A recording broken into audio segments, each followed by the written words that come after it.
Hello everyone, this is Payal Tiwari. Welcome to my channel. आज इस video में हम हमारा पोइट्री सेक्शन स्टार्ट करने जा रहे हैं। तो हमारी जो फर्स्ट पोइट्री है वो है sweetest love I do not गो, जिसके राइटर हैं जॉन डन। तो sweetest love I do not गो, इसका हिंदी मीनिंग हुआ कि मेरी स्वीटेस्ट लव यानी मेरी सबसे प्रिय प्रेमिका, मैं जा नहीं रहा हूँ। तो चलिए इस पोएम को स्टार्ट कर रहे हैं। पहले हम राइटर का इंट्रोडक्शन पढ़ रहे हैं, उसके बाद हम अपने पोएम को स्टार्ट करेंगे। जॉन डन 1572 टू 1631, यानी जॉन डन का जो जन्म 1572 में हुआ था और उनकी मृत्यु 1631 में हुई थी। The pioneer of a new kind of lyrical and satirical verse called metaphysical. यानी पाइनियर मतलब होता है लीडर, ठीक है, यानी प्रमुख। तो एक नए काइंड का जो लिरिकल और सटायरिकल वर्स मतलब होता है पोएम, और लिरिकल मतलब देखिए वैसे पोएम जिसमें फीलिंग्स को एक्सप्रेस किया जा रहा हो, यानी इमोशंस दिखाया जा रहा हो। और सटायरिकल मतलब किसी पे होता है ना तंज कसना, कहने का मतलब है या तो उसकी आलोचना करना, यानी व्यंग्यात्मक जो कविताएं होती हैं। ये दोनों के पाइनियर थे, यानी प्रमुख थे इन दोनों टाइप के वर्स लिखने में, मतलब लिरिकल और सटायरिकल। इसमें प्रमुख थे कौन? जॉन डन, और इसलिए उन्हें मेटाफिजिकल पोएट कहा जाता था। ठीक है, मेटाफिजिकल मतलब आध्यात्मिक। Was born in London into a prosperous Roman Catholic family of traders at a time when England was staunchly anti-Catholic। यानी उनका जन्म एक बहुत ही प्रोस्परस यानी समृद्ध परिवार में हुआ था। और कौन सी फैमिली थी उनकी? रोमन कैथोलिक फैमिली से थे वे। और उनका जन्म कहाँ हुआ था? लंदन में।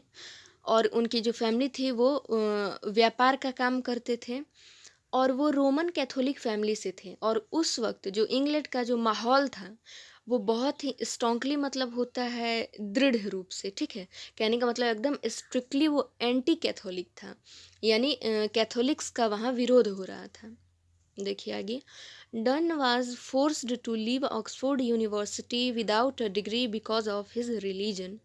यानी चूंकि जॉन डन जो थे वो कैथोलिक फैमिली थे, और उस वक्त इंग्लैंड में कैथोलिक को प्रोटेस्ट किया जा रहा था, उनके विरुद्ध कार्य किया जा रहा था। तो उनके रिलीजन की वजह से उन्हें बिना डिग्री के ऑक्सफोर्ड कॉलेज से निकलने के लिए फोर्स दबाव डाला गया उन पे। ही स्टडीड लॉ, उन्होंने लॉ पढ़ा, एंड रीड थियोलॉजी। थियोलॉजी मतलब होता है धर्मशास्त्र, उन्होंने लॉ और धर्मशास्त्र पढ़ा। He also participated in 2 naval expeditions and became secretary to a powerful noble. यानी उन्होंने नेवल एक्सपेडिशंस में पार्टिसिपेट किया, भाग लिया, और किसी बहुत ही पावरफुल नोबल के सेक्रेटरी का जॉब उन्हें मिला। और job he lost when he was briefly sent to prison for secretly marrying his patron's niece. यानी और वो जॉब जो कि मतलब उनको सेक्रेटरी का जो जॉब मिला था वो उन्होंने खो दिया, क्योंकि उन्हें क्या किया गया? जेल भेजा गया। क्योंकि उन्होंने क्या किया था? उनके जो पैट्रन थे, यानी उनके जो आश्रयदाता थे, जिन्हें उन्होंने घर और प्रोवाइड किया था घर रहने के लिए, उनकी भतीजे से उन्होंने छुप के शादी कर ली थी, और इसकी वजह से उन्हें जेल जाना पड़ा इन 1615। और 1615 में, ये आपको याद रखना है, in 1615 at the age of 42 Donne accepted ordination in the Anglican church and soon became one of the greatest teachers of his time. यानी 1615 में जब वो 42 साल के थे, उन्होंने क्या किया? ऑर्डिनेशन को एक्सेप्ट किया एंग्लिकन चर्च, यानी एंग्लिकन चर्च में उन्होंने पादरी बनना एक्सेप्ट किया।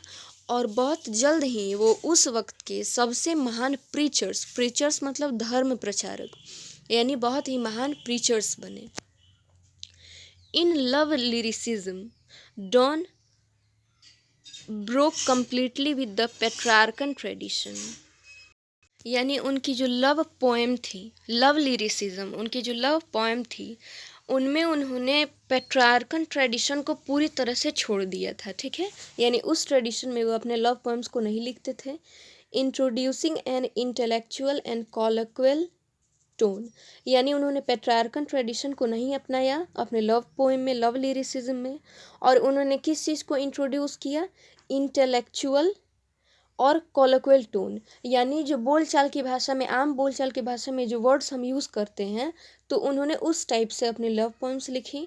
His love poems use the latest discoveries of science and geography to hammer home a point and combine passion with verbal and intellectual teasing, यानी उनकी जो लव पोएम थी वो साइंस और ज्योग्राफी के जो लेटेस्ट डिस्कवरीज थे उनका यूज़ करती थी किसी स्पेशल पॉइंट को किसी स्पेशल पॉइंट पे जोर देने के लिए, ठीक है। Done is well known for his songs and sonnets. Done मतलब जाने जाते थे उनके सॉन्ग्स के लिए, उनके गानों के लिए, और सोनेट्स के लिए। सटायर्स यानी व्यंग्यात्मक जो उनकी रचना थी वो, एंड इलेजिज, इलेजिज मतलब होता है शोक गीत, एंड सरमन्स, और धर्म प्रचार में वो जो भी कुछ रचनाएं करते थे या गाना लिखते थे तो उनकी वजह से उन्हें बहुत जाना जाता था। जेन्युइन पोएटिक फीलिंग्स, और काफ़ी जेन्युइन वास्तविक पोएटिक फीलिंग्स थे उनकी। हार्श मीटर्स, हार्श मीटर मतलब होता है जो एक होता है ना, एक लिमिट और एक तरीका होता है, उसी में आपको पोएम लिखना होता है।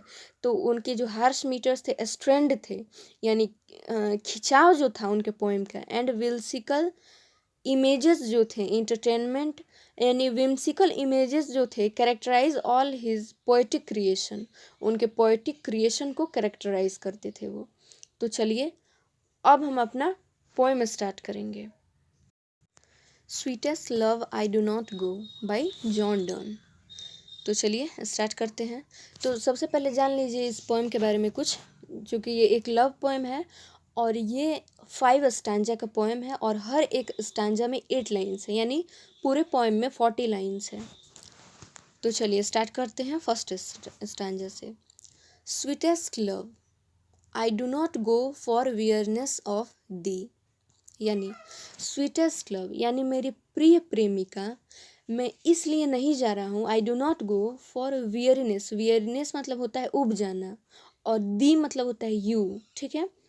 तो मेरी प्रिय प्रेमिका, मैं इसलिए नहीं जा रहा हूँ क्योंकि मैं तुमसे उब चुका हूँ। Nor in hope the world can show a fitter love for me, और ना ही मैं इस आशा के साथ जा रहा हूँ कि ये जो दुनिया है वो मुझे कोई सच्चा प्यार देगी और मेरे लिए कोई सच्चा प्यार दिखाएगी। फिटरला मतलब सच्चा प्यार। But since that I must die at last, लेकिन चूंकि मुझे अंत में, कहने का मतलब एक न एक दिन मुझे मरना ही है, अवश्य मरना है। It's best to use myself in jest, तो ये सबसे अच्छा रहेगा कि मैं मजाक मजाक में ही खुद को यूज़ करूँ। कहने का मतलब है मौत से पहले ही मैं ये फील करूं कि वो जब मौत आएगी तो मुझे कैसा लगेगा। Thus by feigned deaths to die, feigned death मतलब झूठी मौत, ठीक है। और इसलिए वो क्या कर रहे हैं, इसलिए मैं एक झूठी मौत मरना चाहता हूँ। अब देखिए अपने वर्ड्स में इस स्टैंजा में देखिए, जो पोएट हैं जॉन डन, वो किसके लिए ये पोएम लिखे हुए हैं, उनकी जो बिलवड हैं यानी उनकी जो वाइफ हैं एने मोर, तो उनके लिए ये पोएम लिख रहे हैं। तो जो राइटर हैं वो कहीं जा रहे हैं, जॉन डन कहीं जा रहे हैं, और उनकी वाइफ जो है वो बहुत ही सैड हैं और बहुत ही गमगीन हो चुकी हैं क्योंकि वो जा रहे हैं। तो वही वो उनको बोल के ये समझा रहे हैं ये फर्स्ट स्टैंजा में कि मेरी प्रिय प्रेमिका, मैं इसलिए कहीं नहीं जा रहा हूँ, यानी कहने का मतलब कि तुम रो मत, मैं इसलिए कहीं नहीं जा रहा हूँ क्योंकि मैं तुमसे थक गया हूँ, और ना ही मैं इसलिए जा रहा हूँ कि कोई मुझे तुमसे ज़्यादा प्यार करेगा, यानी मैं प्यार की तलाश में कहीं नहीं जा रहा हूँ। लेकिन ये मतलब एक बहुत ही कड़वा सच है कि मुझे एक न एक दिन मरना ही है। तो मैं क्यों ना झूठ में मतलब एक रिहर्सल कर लूँ अपने मौत का, कि और तुम भी जानो कि हाँ ये सच है कि एक न एक दिन मुझे तुम्हें छोड़ के कहीं चले जाना है, यानी एक न एक दिन मैं इस दुनिया से चला जाऊंगा। तो इसलिए मैं एक झूठी मौत मरना चाहता हूँ और उस चीज़ को फील करना चाहता हूँ कि मैं कैसे मतलब छोड़ के चला जाऊंगा, यानी जब जाना ही है एक न एक दिन छोड़ के, तो इसको फील करने में क्या जाता है। चलते हैं नेक्स्ट स्टैंजा पे। अब देखिए राइटर क्या कहते हैं, जॉन डन कहते हैं किसे कहते हैं? एनेमोर से। Yesternight the sun went hence, यानी पिछली रात ये सूरज यहाँ से गया था। कहने का मतलब है कि जब पिछले दिन की जो शाम हुई थी तो सूरज तो डूब चुका था। And yet is here today, और अभी देखो ये आज फिर वहाँ पे आ चुका है। He hath no desire nor sense, hath मतलब हैज़, यानी उसके पास कोई डिज़ायर नहीं, कोई चाहत नहीं है और ना ही कोई बुद्धि है।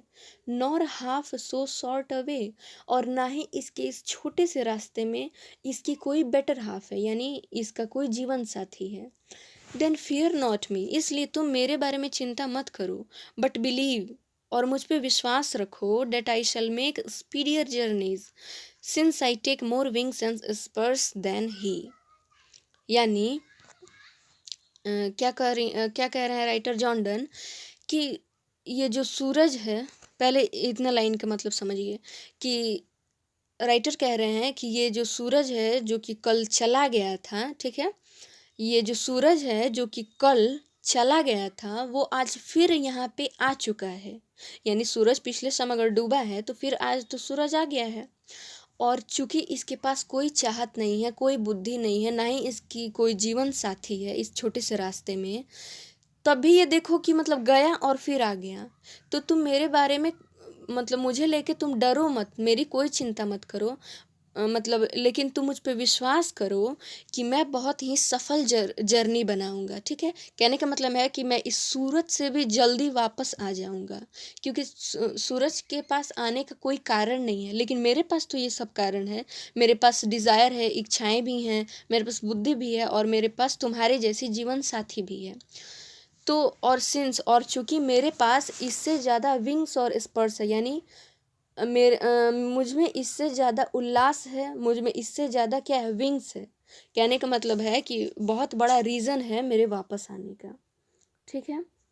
Next, third stanza.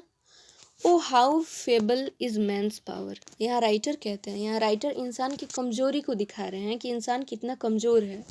राइटर कह रहे हैं कि ओ इंसान की जो ताकत है वो कितनी कमज़ोर है। फेबल मतलब कमज़ोर। That if good Fortune fall, कि अगर कोई अच्छी किस्मत जब आती है, can not add another our, उसमें वो अपना 1 घंटा भी नहीं जोड़ सकता। कहने का मतलब है कि उस पे जो अच्छी किस्मत आ रही है, अच्छे दिन जो आ रहे हैं उसकी लाइफ में, उसमें वो 1 घंटा भी खुद से ऐड नहीं कर सकता है। Nor a lost hour recall, और ना ही अगर कोई मतलब वक्त बीत चुका है, अच्छा वक्त, तो ना ही वो उसको फिर वापस ला सकता है। यानी इंसान कितना कमज़ोर है। बट कम बैड चांस, लेकिन जो बुरे दिन हैं वो तो आते ही हैं। And we join to it our strength, और हम उस टाइम क्या करते हैं, हम उस टाइम हार जाते हैं, ठीक है। And we teach it art and length, और हम उस बुरे वक्त को क्या करते हैं, सिखाते हैं कि वो हम पे और हावी हो जाए। कहने का मतलब है जैसे राइटर की जो प्रेमिका है वो रो रही हैं, लेकिन ये बात तो समझना ही है कि जो डेथ है वो सर्टेन है, वो निश्चित है, ठीक है। तो उसे हमें फेस करना चाहिए, ना कि रो रो के उसको खुद के ऊपर और हावी करना चाहिए। Itself over us to advance, यानी और जब हम रोते हैं, राइटर के कहने का मतलब और यही है कि हम क्या करते हैं, हम प्रॉब्लम आने पे कमज़ोर हो जाते हैं, रोने लगते हैं, ना कि उस प्रॉब्लम का सॉल्यूशन ढूंढते हैं। और हम कभी प्रॉब्लम को एक्सेप्ट करना जानते ही नहीं है, ठीक है। हम क्या करते हैं, बस रोए जा रहे हैं कि हाँ एक दिन हमें मर जाना है या हमें जुदा हो जाना है। मतलब ये तो रियलिटी है कि जो आया है उसे जाना है, तो इसे हमें एक्सेप्ट करके मूव ऑन करना चाहिए, ठीक है। तो वही राइटर समझा रहे हैं किसको, एने मॉर को, यानी अपनी वाइफ को, कि तुम रो मत, और रो रो के ये जो मुसीबत है इसको और खुद पे हावी मत करो। Next, fourth paragraph. When thou sigh'st not wind, यानी जब तुम